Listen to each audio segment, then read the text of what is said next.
The untold truth about Jawaharlal Nehru is far more complex than what history books tell us.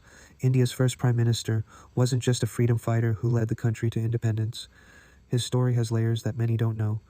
Born into privilege in 1889, Nehru was sent to England at just 15 years old, attending Harrow and Cambridge, where he developed his worldview far from the realities of colonial India. What's rarely discussed is how this Western education created a disconnect between him and the average Indian citizen he would later govern. When Nehru returned to India, he joined the independence movement, but his approach differed significantly from Gandhi's. While Gandhi advocated for traditional village-based economics, Nehru pushed for industrialization and modernization. This fundamental disagreement is often glossed over in history books.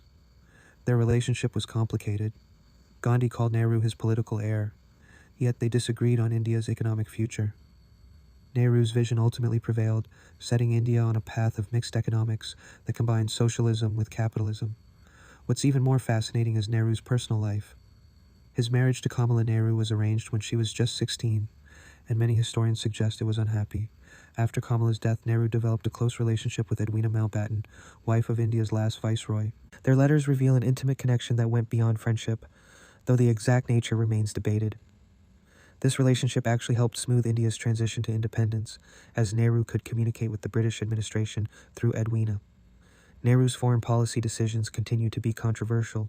His idealistic approach to international relations led to the Hindi Chini Pai Pai, Indians and Chinese are brothers, slogan promoting friendship with China.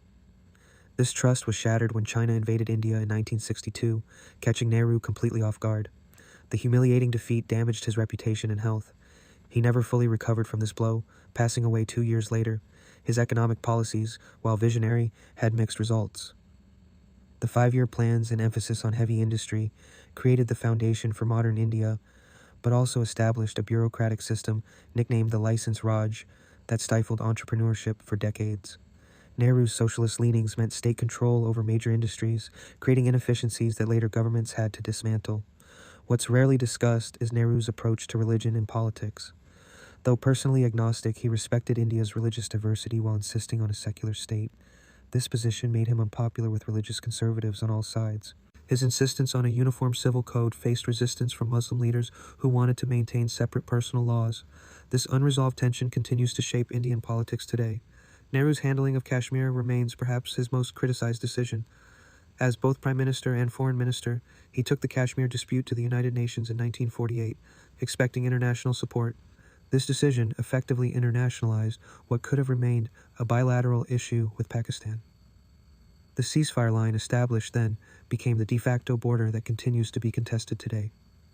His relationship with Dr. B.R. Ambedkar, architect of India's constitution, was more strained than commonly portrayed.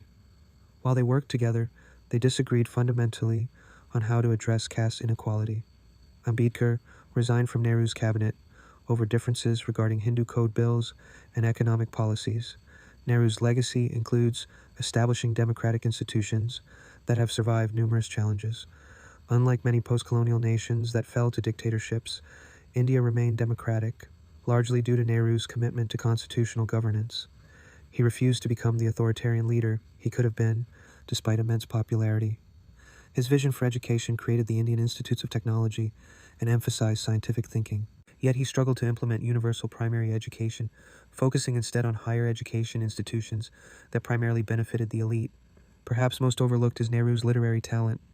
His books, including The Discovery of India and Glimpses of World History, reveal a thoughtful intellectual. These works, written mostly during his imprisonment by the British, show a man deeply connected to India's past while envisioning its future. The complexity of Nehru's character and legacy cannot be reduced to simple narratives.